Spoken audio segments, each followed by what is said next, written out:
Yo, Assalamu alaikum, peace.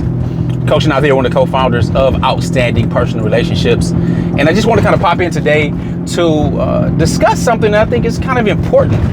You know, I haven't spoken about it before in detail, so I'm going to try to be brief with this video. And basically, I want to talk about recognizing what you're dealing with. And I want to specifically talk about polygyny in a polygynous marriage. And I want to talk to our sisters because as a man, as a father, as a person who practices polygyny, as a husband, I want to provide maybe some clarity to help you understand a little bit more for the sisters who have so much pain when dealing with polygyny, whether they are married into polygyny or whatever, or their husband's married, practicing polygyny. There's an accident in front of me, so I need to change my route depending on where you're from. All right, that's janky. All right, so here's the thing. I want to talk about general principles, things that we know that generally apply to the sexes and the difference in the sexes. We know that men are not like the women. Men and women are different. All right, we're not just the opposite genders. We just have different parts. Okay, so we're different. And that being said, we express differently. We want different things in general. I don't want to talk about the anomalies or the situations where somebody may be have a disease of the heart or the mental or what have you. I want to talk about general. So let's talk. For those who don't see the apparent benefits in polygyny, and I answered the question that asked, what are some of the apparent benefits you see in polygynous marriages? And though some people didn't see any, and people named a few different ones, I specifically said that along the lines, I can't say verbatim, but if I would check the post, but I'm not doing it as I'm driving. So it was along the lines of polygyny is a natural form of marriage, so it allows men to return to their masculinity and leadership. All right. And so people ask for a little bit of elaboration. So I want to talk about it like this. Can we agree? Let me ask you the question and see if you agree with me that men have a higher sex drive than women. That's a yes or no. Again, in general, not talking about, I don't know where these women are, all these extra crazy high sex drives, but maybe, you know, that does exist, but those are anomalies. So is it men or women that usually have a higher sex drive? If we say that men, let's go to the next thing then. All right, so if it's yes, men have a higher sex drive. Then the next question is, and again, this is just on a basic primal level. This isn't on the level of dealing with morals or anything, any other principles or anything like that. So if it is men, then the question is, if a man has a higher sex drive than a woman, are there ever any situations, let's say in monogamous marriages or relationships, where a man is with one woman that he wants to be intimate, have sex, what have you, and maybe she doesn't? Is that a yes or no? On my end, I'm saying, yeah, yes, I agree. There have been comedy skits about that, all kinds of things about that, right? So there's something that's inherent, first of all, in us, being put in us. Allah Ta'ala says in Quran that he put the love for women inside men. Talk about women and spouses and love for gold and silver and these specific things that's in us. All right, that is innate in us. There's an engine, there's a drive, there's something that's put in us for women. Healthy men, let me make that clear. Healthy men, not disease of the hearts, not deviance, anything like that, but healthy men. All right, there's desire. That's normal, it's natural. Women have a desire also, it's not the same at all. And again, let me ask you that question. Do we say that women have the same desire for men that men have for women? Is it that strong? Women are around and they just can't control themselves, or they just, oh, these men, is it the same? Or is it a little different when it comes to men? If you're agreeing with me that, yo, it's different for men, yeah, what are you getting at, Coach Nazir? Well, I'm getting at this.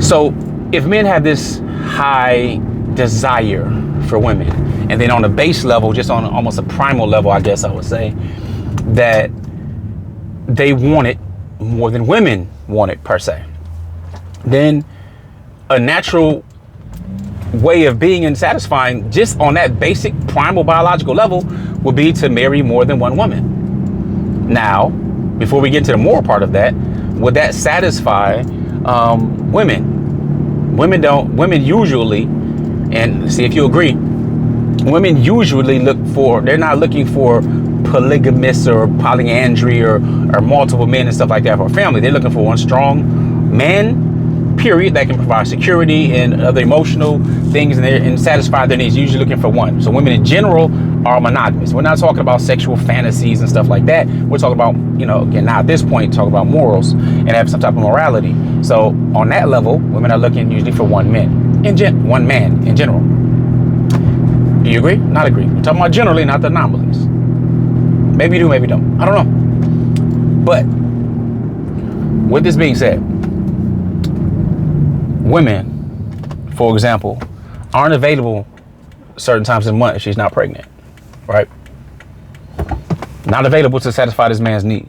See, what brought this up in my mind, just to think about it a little deeper, is that I watched a few different podcasts, and one is DeVal Ellis, the Dead Ass podcast, and he was talking about it. He was like, she kind of forced monogamy on him. It's a pretty good podcast. You should check it out. But nevertheless, he said, he kind of forced monogamy on me, and regardless of what you believe in that, whether or not she did or didn't and all that kind of stuff, or she pressured him or what have you, the point is he made a very good point. He said, listen, I have a drive. My drive is more than your drive. And if I don't have another way to express that, then I'm, basically I have to suppress that or have to deal with it. This is where society is right now when it comes to monogamy. And again, there are anomalies where there are men that have low sex drives or what have you, or, for whatever reason, usually because it's not known as an alternative, but polygyny is not normalized, that we are shamed for being men.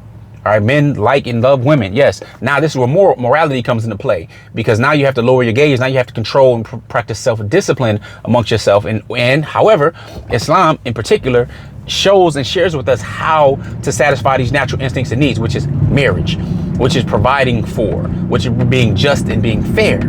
All right, because the one who created us, who put this desire in us, also showed us that we must be more than twice the man in order to handle business.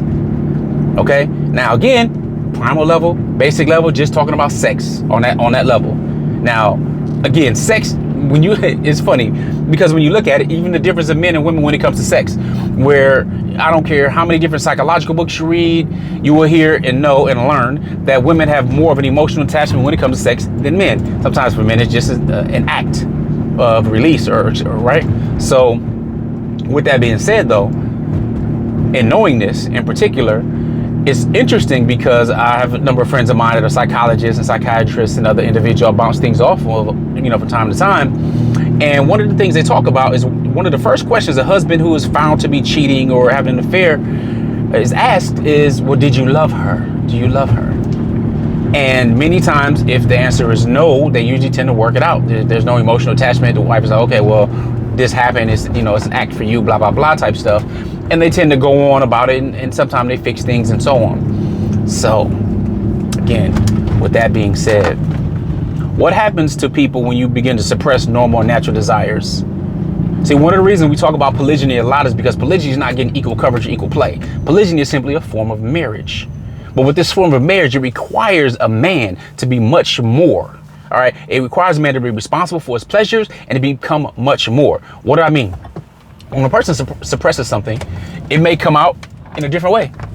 All right. Now, there are those who can, again, when it comes to practicing self-discipline and morals, that's huge. If you actually have a base or a foundation of morality, then if you are unable to take care of or marry more than one, then you will deal with one until you either can, or you will just suppress that feeling until. But you have an outlet for everything that you need with one wife. You don't need more than one wife. All right. You don't. As a man, healthy man, one wife will do, satisfy most of what you need done. What you need as a human, to compatibility and intimacy and raise your family and fun, all this stuff. A woman can handle that in general. However, a couple of different things. All right. We have this higher sex drive. Number two, though, is the need or the desire that men have for family. Again, something that was really kind of put inside of us. It's an anomaly for those who don't talk legacy or don't talk really growth or family, and especially when it comes to polygyny being the only form of poly, if you will, that is really family based. So as I'm coming up to my destination, I want to get into just a few more points, which is very important. We suppress different things. Let's say, how is that suppression working out against sex to begin with for the church, like the Catholic Church? You got the Pope and you got the bishops and you have the priests and all this type of stuff with this vow of abstinence, as well as nuns. What's going on there with their crazy sex scandals and the billions of dollars and the trauma and all this type of stuff from this deviancy that has come about from this suppression that is absolutely unnatural. Doesn't make any type of sense. Now, that doesn't mean that, oh, somebody's not practicing polygyny, do something unnatural. No, I'm not saying that. But what I am saying is that we do have a huge... But what I am saying is that we do have a huge issue in the West for immoral ways to satisfy people's desires. So whether it's porn, whether it's prostitution, whether it's masturbation, all kinds of stuff that goes on, right? And I'm not judging either way. All I know is that there is a thing that men usually participate in. Prostitution is usually more men than women, though women do participate, as in the buyers, I guess, or whatever.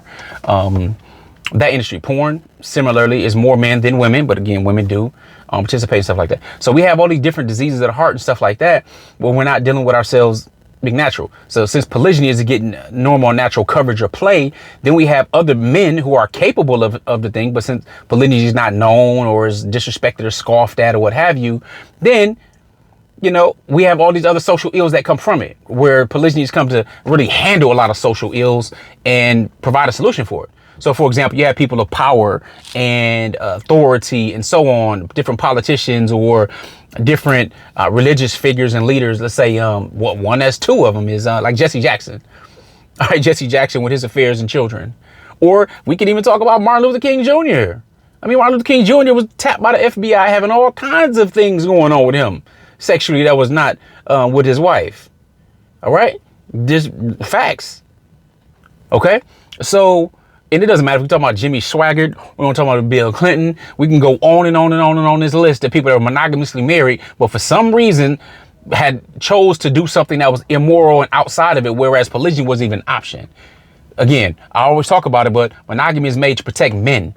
It says, yo, this is your one woman, this is your legal children, this is what your responsibility is. Anybody else, girlfriends, jump downs, mistresses, and all that kind of stuff, they're second class, they're lower, concubines, you can play with them, do whatever you want to with them. You're not legally responsible for them. They don't get the honor of being a wife. That's challenging. But in polygyny, nah, you want to play, you want to have more, then you need to become more of a man to be able to handle your business. So with that being said, it allows us to be in our masculinity and a leadership position in order to provide for, to take care of, to lead, to nurture and grow a family. All right. That's important. That's polygyny. That's why I say that some of the clear, obvious benefits of polygyny, it allows the man to be within his nature, return to masculinity and leadership. And the other part when it comes to masculinity is that if you're leading and you're doing what you're supposed to do, it's a normal, natural part of a woman to be submissive to that, to help, to want you to lead, to support you in your leadership. But when we don't have that, we get a whole bunch of punks, a whole bunch of people that are like, oh, well, I'm not sure. Listen, if you only want to have one wife, that's great. But the likelihood is that's just an anomaly. All right. And it's also something that men can say, and they can lie, rightfully so, in a situation where it's like, oh, honey, do you want another wife? No, baby, I only have eyes for you, because he knows maybe he can't be fair. Maybe it's not going to work out in the situation. So it's easy to go ahead and suppress that until maybe the time or certain circumstances may allow, or just go ahead and suppress it, period. All right. Practice your self-discipline. You have a wife, you want to have comfort, and you can have all of that without adding an additional wife. But the point is, the natural form of marriage, and the Quran is pretty clear on it, and the ulama, scholars have already talked about it, that the default is plural marriage. When Allah Ta'ala says marry 2 or 3 or 4. But if you fear that you won't be able to do justice, you won't be able to be fair, then 1. Clear, then 1. So either we're walking around with a whole bunch of people right now, Muslims I'm talking to, right now that feel that they're unfair, they're unfit, and they're unqualified as men. And think about the mentality you have to have. You're walking around with low self-esteem, thinking that you're not qualified. You can't increase your leadership. You can't learn more. You can't lead more. You can't be a solution to many of the social ills today. Either that's the problem, or many are going in handling their stuff a different way, in unlawful, unhealthy means. I don't need to bring statistics when it comes to sexually transmitted diseases, or what they call it now, sexually transmitted infections. All right. Or babies that are born out of wedlock to people, all right, not knowing who their fathers are. All right. I don't need to bring those stats.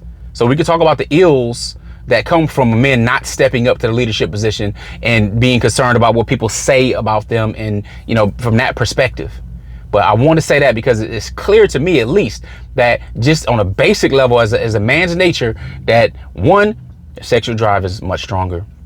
Women aren't available to full time, and even women are available with a man with a drive that's stronger. And you want to ask a man, he ready once, at least once a day. In general, at least from what I'm talking about, from your prime or what have you, whether it's a release or you want to do something. And on the other part, women aren't built for that. I mean, women can be sore and not be feeling at the time. Men don't get that same type of sensation. And I'm just talking about, again, that's just base level. Your morals is where you start building your belief system and stuff, and doing things right and righteously on another level. But just basically going back to your nature and your masculinity, and it requires you to be more as a man, as a leader, as someone who's moving forward and growing a family. Yeah, polygyny ain't no joke, but the benefits are massive. But if the women don't know and understand who you are, how your nature and stuff is, then maybe we'll keep hiding it, or we'll keep being shamed for having something already within us that we have an outlet to, polygyny, to go ahead and satisfy, but it requires you to be more. Or we just go ahead and, people go and now you're dealing with prostitutes, or now you're dealing with online stuff, or now you're dealing with all kinds of other stuff that's unhealthy for you in general. All right. Or you just don't go home, or you drink it, or you self-medicating on other types of stuff. All right. In general, again, generally speaking, which means the masses, not the anomalies, well, my husband doesn't want anybody else. He probably does, but maybe he's not equipped, nor does he want to hurt your feeling. And that's fine. That's okay. You know what I'm saying? That's a good guy that doesn't want to hurt your feelings. It is what it is. Or maybe he just does it. Maybe he's an anomaly. But I'm going to tell you now, whether they're Muslim or non-Muslim, 99.9% of the men I talk to, out of the presence of their wives, the other individuals will admit to, they interested in polygyny. How does this work? And they're really interested in it. All right. And that also goes to some of the insecurity of the ladies, because it's like, don't hang around this person, like it's going to rub off. Guess what? I didn't put the desire inside of him for women. Women are beautiful. They're the best creation I've ever seen, period, on earth. No matter how beautiful a sunset is and the sun, all this other stuff, there's nothing more beautiful to me than a woman.